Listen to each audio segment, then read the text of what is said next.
Bonjour mes amis, que Dieu vous bénisse tous, grâce à Dieu.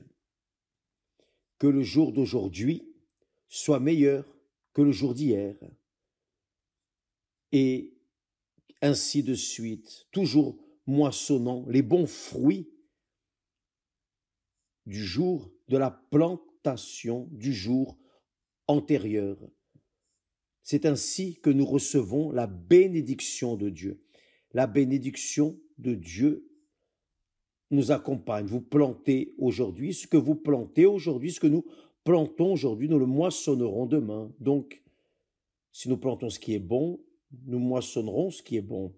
Si nous plantons ce qui est mauvais, nous moissonnerons ce qui est mauvais. Cela est une loi fixe du ciel. Personne ne peut changer cette loi. Personne.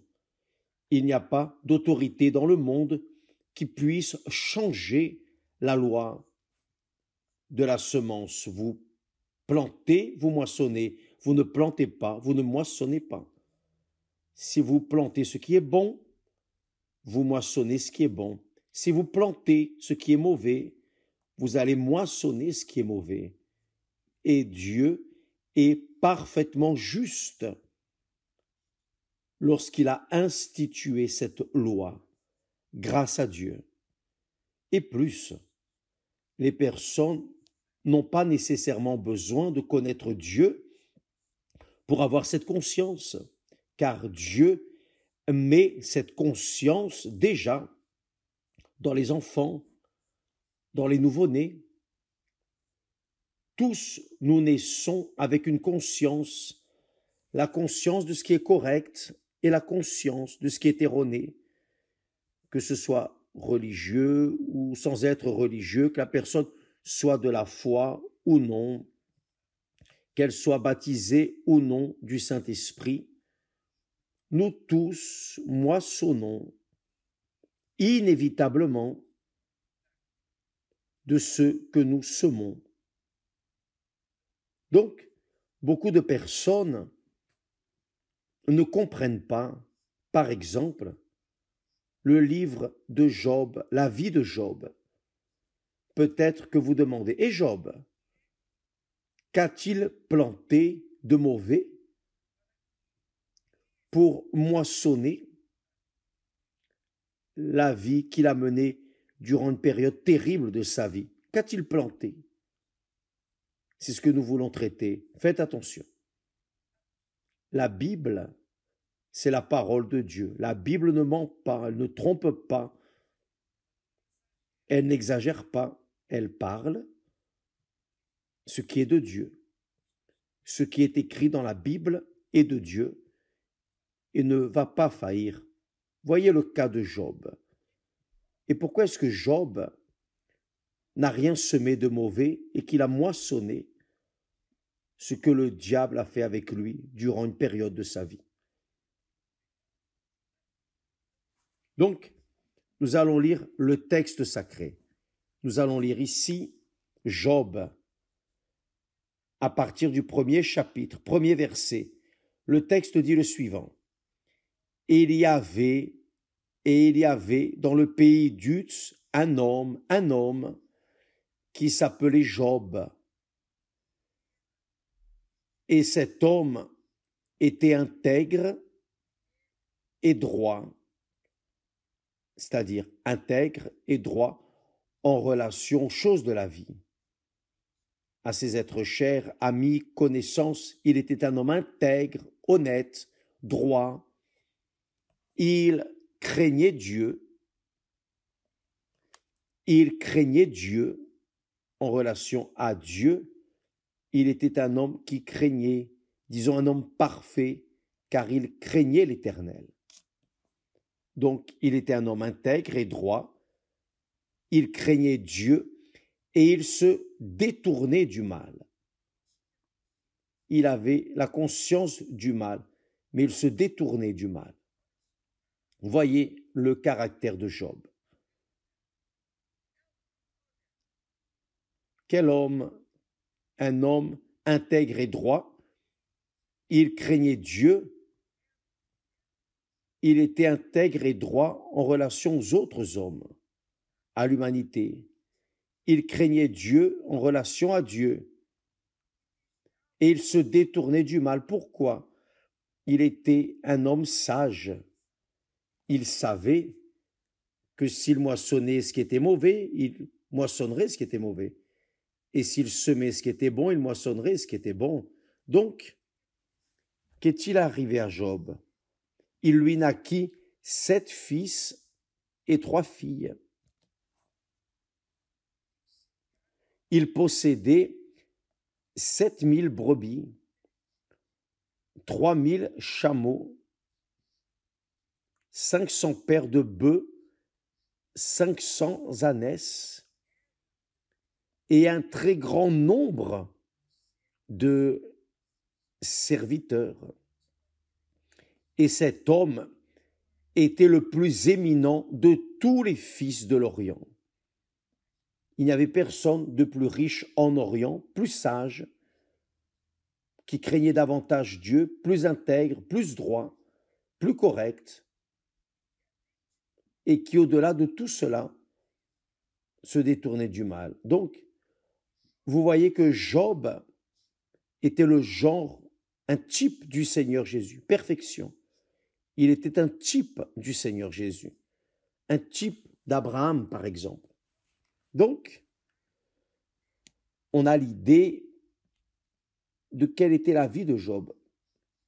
Ses fils allaient les uns chez les autres et donnaient tour à tour un festin, et ils invitaient leurs 3 sœurs à manger et à boire avec eux. Tout était correct, tout était parfait, rien d'erroné en cela. Et quand les jours de festin étaient passés,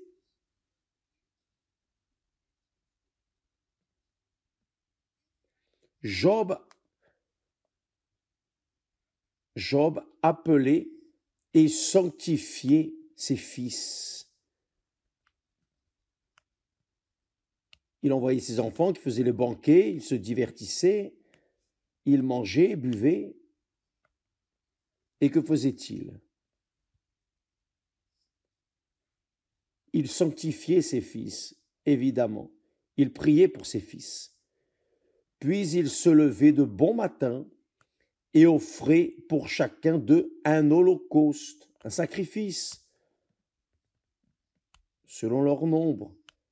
Car Job disait, dans sa conscience, peut-être mes fils ont-ils péché et ont-ils offensé Dieu dans leur cœur? C'est ainsi, donc je vais faire des sacrifices en faveur de mes enfants. C'est ainsi que Job avait coutume d'agir, c'est-à-dire Job était un homme riche, très riche, qui avait du succès. Pourquoi? Parce qu'il était un homme qui craignait Dieu, parce qu'il était un homme intègre, un homme droit, parce qu'il était un homme qui se détournait du mal. Donc, ce caractère de Job a fait de lui l'homme le plus riche, le plus prospère, le plus heureux sur la terre. En Orient, personne n'était plus grand que lui. Bon, vous avez compris, n'est-ce pas? Il était béni, il était l'homme le plus riche, le plus béni, parce qu'il était un homme intègre, droit, qui craignait Dieu et se détournait du mal.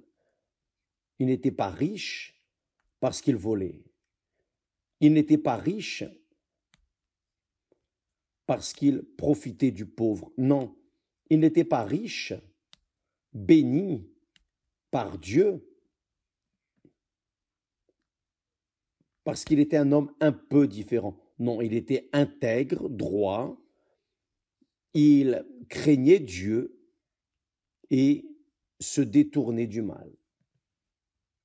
Maintenant, la question est, évêque, pourquoi est-ce que Dieu a permis que le diable vienne l'affliger s'il était un homme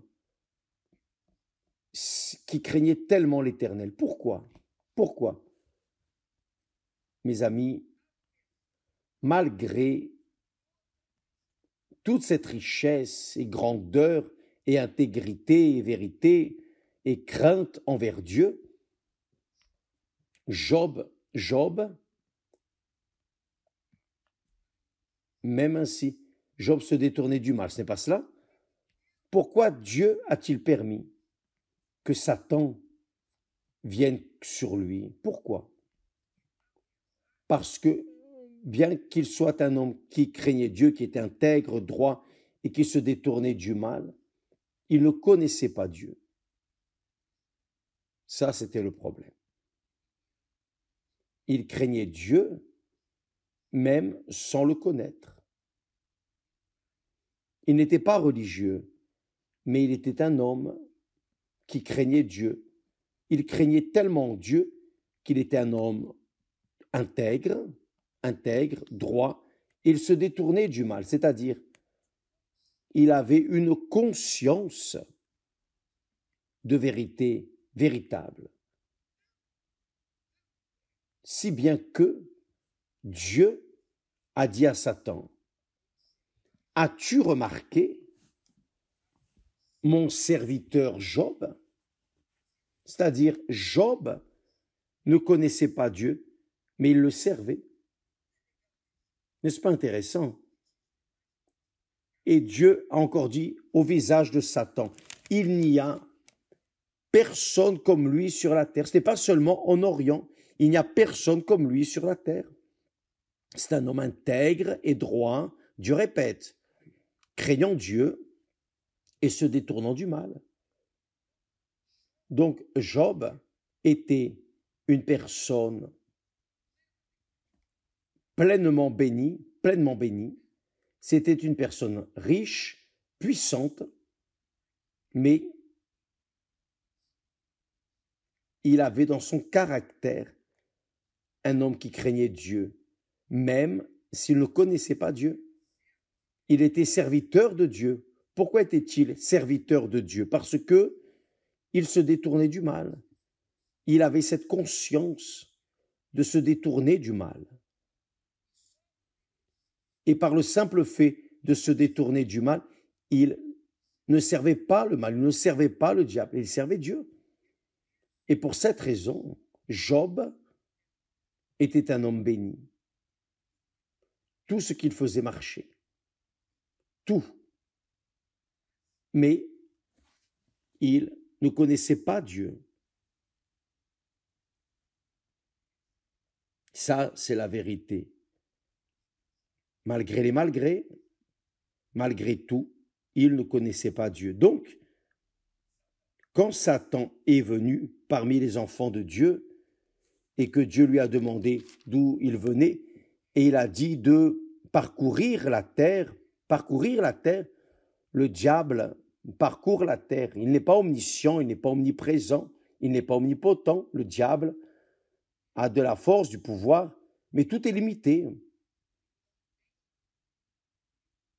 Il n'a pas le pouvoir d'être à deux endroits en même temps. Il n'a pas tout le pouvoir. Il n'a pas toute l'autorité.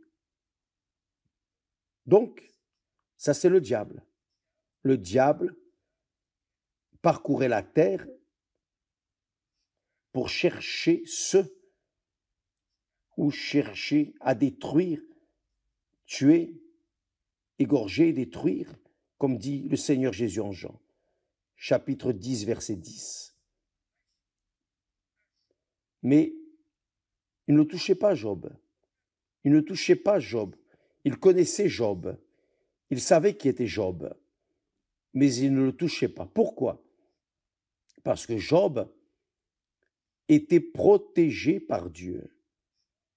Job était un protégé de Dieu, un oint de Dieu, un homme de Dieu. Je répète, même sans avoir la connaissance de Dieu. Il n'était pas baptisé du Saint-Esprit. Il ne connaissait pas le Seigneur Jésus. Ce qu'il connaissait de Dieu, c'est ce que ses parents lui avaient raconté au sujet de Dieu. Et même avec cette connaissance de Dieu, que ses parents lui ont donné, même ainsi, il se comportait comme un homme intègre, droit, craignant Dieu, le Dieu qu'il ne connaissait pas, et il se détournait du mal. Et pour protéger ses enfants, qui faisaient leurs fêtes, évidemment, dans les fêtes, ils pouvaient boire un peu plus et faire des bêtises et dire des bêtises. Alors, Job sacrifiait pour ses enfants, c'est-à-dire l'homme, Job, était un homme parfait, parfait. Mais Dieu a permis que le diable vienne le toucher. Et c'est ce qui est arrivé au Seigneur Jésus. Il était parfait. Il était parfait. Mais il a dû se soumettre au caprice, à l'égoïsme, à la disgrâce de ce monde, se soumettre à l'autorité de Satan. Et il a dû porter la croix et mourir sur la croix pour tous nos péchés. Là, la personne demande, mais évêque, dites-moi une chose. Ce n'est pas une injustice de la part de Dieu de laisser Job dans la main du diable. Excusez-moi. Non, ça n'a pas été une injustice. Dieu savait ce qu'il faisait. Dieu savait ce qu'il faisait. Et aujourd'hui, nous parlons de Job et nous lisons sur la vie de Job et nous avons Job comme une référence d'homme béni par Dieu parce qu'il était intègre, droit, craignant Dieu et se détournant du mal. Et la question est, et nous, êtres humains, est-ce que nous nous détournons du mal? Sommes-nous intègres, droits? Craignons-nous Dieu? Est-ce que nous nous détournons du mal? Donc la personne dit, évêque, je suis rempli du Saint-Esprit grâce à Dieu. J'ai été baptisé du Saint-Esprit, je suis une nouvelle créature grâce à Dieu. Alléluia, moi aussi. Cependant, on y va. Même étant baptisé du Saint-Esprit, serviteur de Dieu, je suis un serviteur de Dieu. Même étant ainsi, parfois, nous faisons des bêtises, nous sommes gloutons, nous mangeons plus que ce que nous ne devrions manger. C'est une bêtise. Ah, mais ce n'est pas un péché, avec c'est un péché. Vous faites du mal à votre corps, à vous-même. Parfois, nous disons ce que nous n'aurions pas dû dire. Et là, nous moissonnons les fruits de ce que nous avons dit que nous n'aurions pas dû dire. Oui ou non? Combien de fâcheries, de fautes, de failles ai-je commis parce que j'ai trop parlé, parce que, disons, je ne me suis pas détourné du mal. Je ne me suis pas détourné du mal. J'ai affronté le mal et j'ai voulu vaincre le mal sur la base de la force. Voilà. Ça n'a pas été. Donc, je moissonne aujourd'hui les fruits de ce que j'ai semé hier. Je vais moissonner demain les fruits de ce que je sème aujourd'hui. Et vous aussi, nous tous. C'est ce qui est écrit. Tout ce qu'un homme aura semé, il le moissonnera. S'il sème ce qui est bon, il moissonnera ce qui est bon. S'il sème ce qui est mauvais, il moissonnera ce qui est mauvais. Il va moissonner ce qu'il sème. J'ai déjà moissonné beaucoup de mauvaises choses, des choses évidemment mauvaises que j'ai semées. Pourquoi? Je suis intègre, je suis droit, je crains l'Éternel, mais je ne me détourne pas toujours du mal. J'affronte le mal en pensant que je peux le faire. Non. Donc je finis par faillir, par me tromper. Nous tous, nous sommes ainsi. C'est pour cela qu'il existe ce grand conflit de la chair et de l'esprit, de l'âme et l'esprit, le sentiment et l'esprit, le cœur et l'esprit. Donc, beaucoup de personnes disent, évêque, je ne comprends pas Dieu, je suis à l'église, je suis fidèle dans les dîmes, dans les offrandes, je fais ceci, je fais cela. La personne, elle ne dit que ce qu'elle fait de bon, mais elle ne dit pas ce qu'elle a planté, ce qu'elle a semé de mauvais. Elle ne se détourne pas du mal, elle ne se détourne pas du mal. Et elle garde en elle des rancœurs, des ressentiments, et elle dit des âneries, et elle mange trop parfois ce qu'elle ne devrait pas manger. Et là, elle moissonne les fruits mauvais, et après elle dit, ah, je ne comprends pas Dieu, oh, je ne fais rien d'erroné, oh, comment est-ce que ce problème vient dans ma vie? Avez-vous compris, mes amis? Regardez votre vie, je ne suis pas là, s'il vous plaît, je ne veux pas être le juge de qui que ce soit, non. Je suis juste en train d'enseigner ce que Dieu m'a enseigné. Pour vous, pour moi, pour mes enfants. Donc, nous passons aux personnes ce que Dieu nous passe. Mais si nous n'obéissons pas, nous allons moissonner aussi les fruits de la désobéissance. Vous voulez être une personne bénie, par exemple, juste à titre d'exemple, c'est plus facile de comprendre. Par exemple, vous vous êtes marié.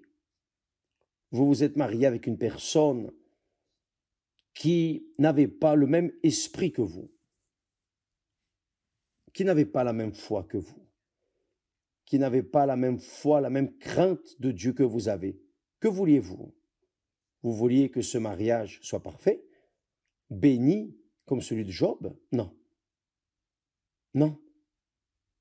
Parce que vous avez choisi la personne erronée.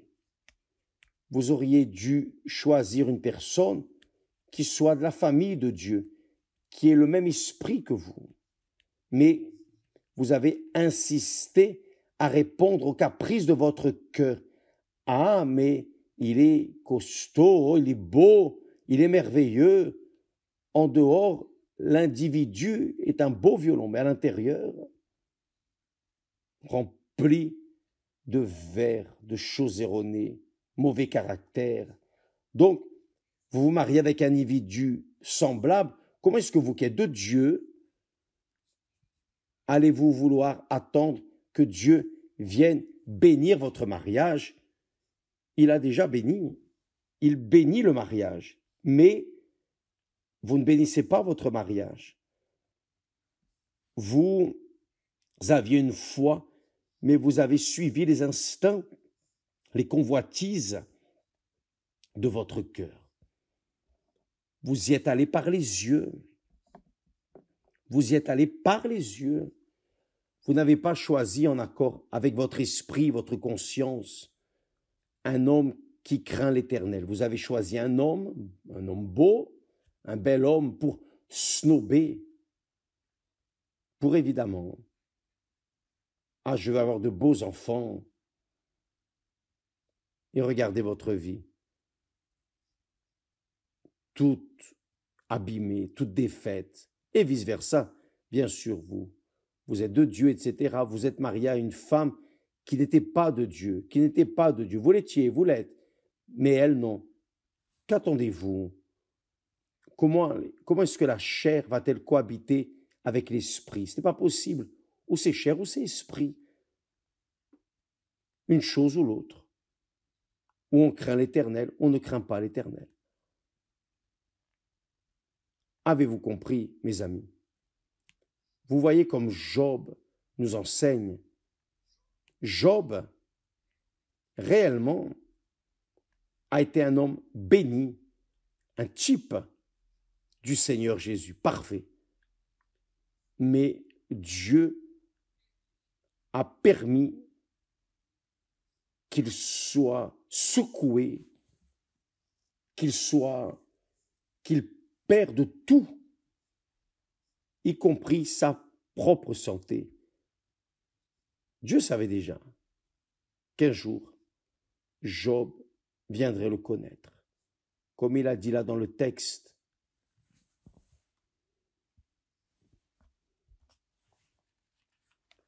je connaissais l'Éternel de ce que je t'entendais. C'est ce qui arrive avec beaucoup de religieux, sentimentaux, ceux qui nourrissent en eux une foi sentiment. Je connaissais l'Éternel de ce que j'entendais dire, mais maintenant, mes yeux te voient, maintenant je te connais. Tant que vous ne connaissez pas Dieu, tant que vous n'aurez pas une expérience avec Dieu, une expérience avec le Saint-Esprit, vous ne connaîtrez pas Dieu, vous ne savez pas qui est Dieu. Vous pouvez connaître toute la Bible, mais vous ne connaîtrez pas Dieu. Vous pouvez avoir toute la connaissance théologique, mais si vous n'avez pas la connaissance, une expérience avec Dieu, vous ne saurez pas qui il est. Donc, à cause de cela, vous allez semer ce qui n'est pas bon. Mais vous avez conscience, même en ne connaissant pas Dieu, comme c'était le cas de Job, qui n'avait pas la connaissance de Dieu, mais il était un homme intègre. Il était intègre, il craignait Dieu, il était un homme qui craignait Dieu. Et il craignait tellement qu'il se détournait du mal. Il se détournait du mal. Il s'apeurait devant le mal.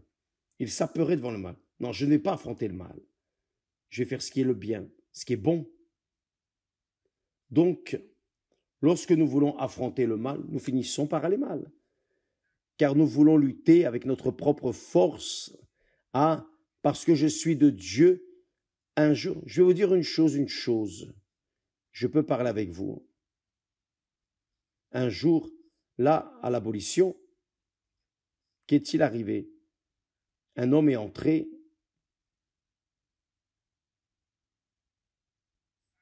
avec un couteau et il menaçait les ouvrières.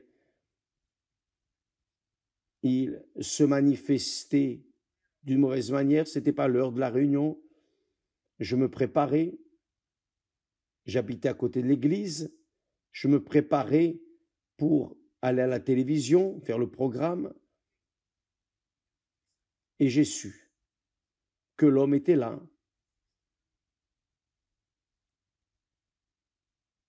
voulant se montrer aux femmes, et il se comportait de manière inadéquate. Et il menaçait les femmes avec un objet. Un couteau, un poignard, quelque chose comme ça. Quand j'ai su ça, qu'est-ce que j'ai fait? Immédiatement, je suis allé à l'église. Je suis allé affronter cet individu. Je suis allé l'affronter avec mes forces. Je suis allé l'affronter, révolté. Comment est-ce que cet individu arrive et fait ça avec les ouvrières, menaçant les ouvrières, en train de passer la main, et des choses de cette nature, vous pouvez comprendre. Quand je suis arrivé là-bas, l'homme est venu m'affronter. Quand l'individu est venu m'affronter, un homme plus fort que moi, bien plus fort, et moi tout maigre, squelettique, et moi avec la rage dans l'esprit, c'est-à-dire dans l'esprit révolté. Qu'est-ce que tu fais là? Et lui, il est venu disant des choses. Qu'est-ce que j'ai fait? Je lui ai mis mon pied dans le ventre. Je lui ai mis le pied dans son ventre. Même lui étant armé. Quand j'ai fait ça, en appuyant mon pied droit par terre, j'avais un mocassin et ça s'est tourné. Quand j'ai appuyé mon pied par terre, j'ai cassé le pied. J'ai cassé mon pied. Je suis tombé par terre et je me suis évanoui. Je n'ai plus rien vu. Je ne sais pas ce qui est arrivé. Tout ce que je sais dire, c'est qu'après, je me suis réveillé. Et je me suis réveillé là, dans la douleur. On a été emmené à l'hôpital. J'ai dû attendre aux urgences. Je suis resté aux urgences plus d'1 heure en train d'attendre d'être reçu. Et j'ai gémi. Et quand j'ai été accueilli, ils ont mis le pied à sa place. Oh mon Père, je ne peux même pas y penser. La douleur était insupportable. J'ai eu une fracture exposée. Ils ont voulu, les médecins ont voulu mettre le pied à sa place, sinon j'allais rester blessé de la jambe. C'était une douleur insupportable. Insupportable. J'ai gémi. Et après, m'est venu à la tête, mon Dieu, comment est-ce que c'est arrivé avec moi? Je suis allé défendre les ouvrières, je suis allé défendre ton église. Et Dieu m'a montré.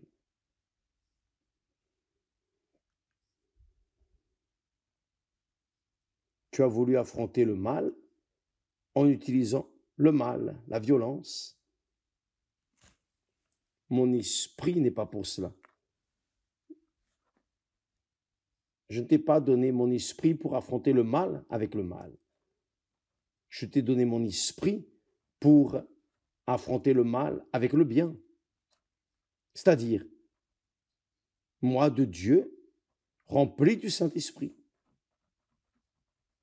J'ai eu ce problème grave, très grave.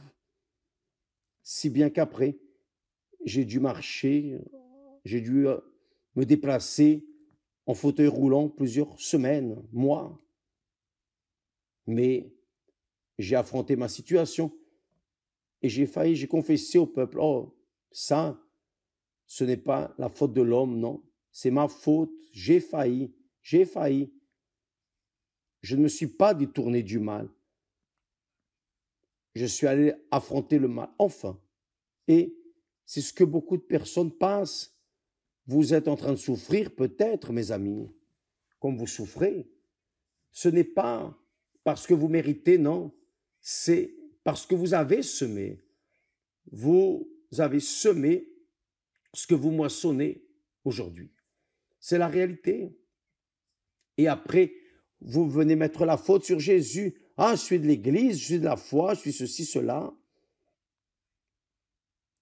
Tombez dans la réalité. Job était un homme qui, en plus d'être intègre, droit et qui craignait l'Éternel, il se détournait du mal. Il se détournait du mal. Et si vous voulez affronter le mal avec vos forces, ou si vous pensez que vous avez le Saint-Esprit, que vous pouvez faire ça, le Saint-Esprit est venu pour nous conduire selon la volonté de Dieu. Et la volonté de Dieu, ce n'est pas de rendre la monnaie du mal au mal avec le mal, mais c'est rendre le bien. Le mal vient, vous faites le bien. C'est difficile, c'est très difficile. Mais nous n'apprenons qu'en recevant des coups. Job n'a pas pris de coups. Job a pris des coups pendant une partie de sa vie pour pouvoir connaître Dieu, pour pouvoir vous transmettre à vous, à moi, cette leçon que nous voulons affronter le monde, nous voulons affronter le mal en utilisant nos forces, même en étant chrétiens, baptisés du Saint-Esprit. Avez-vous compris? Est-ce que vous comprenez? Si vous voulez moissonner ce qui est bon, commencez à semer ce qui est bon à partir de maintenant. De maintenant. Ne faites pas ce qui est mal. Ne faites pas ce qui est mal, car vous allez moissonner ce qui est mal, car Dieu ne va pas éviter cela. Tout ce que l'homme sème, il le moissonnera. Job a eu l'expérience d'affronter le diable, mais il n'est pas allé contre Dieu. Il n'est allé contre personne. Il s'est défendu devant les hommes, les amis qui sont venus l'accuser. Mais Job n'a péché en rien. Il a été correct. Et Dieu alors a changé la vie de Job. Il veut changer votre vie, mes amis. Mais vous devez apprendre. Si vous n'apprenez pas, vous allez continuer de souffrir. Il n'y a pas de prière qui évite cela. Ça ne sert à rien que je sème ce qui est mauvais aujourd'hui et prier après, oh Dieu, ne laisse pas cette semence du mal rentrer, pousser. Non, là, c'est trop tard. La prière ne va pas fonctionner. Vous allez moissonner. Je vais moissonner. N'importe lequel d'entre nous va moissonner. Car le pouvoir que Job avait, du peu de connaissances qu'il avait de Dieu, des informations qu'il avait de Dieu, c'était une bonne conscience. Il se détournait du mal. Il se détournait de ce qui est mal. N'affrontez pas le mal. Vous allez perdre. Affrontez le mal avec le bien. Si la personne vous a fait du mal, priez pour elle. Si la personne vous a offensé, priez pour elle. C'est le pardon, par exemple. Avez-vous compris? Bien. Peut-être que demain on parle plus à ce sujet. Que Dieu vous bénisse tous et à bientôt au nom du Seigneur Jésus. Grâce à Dieu.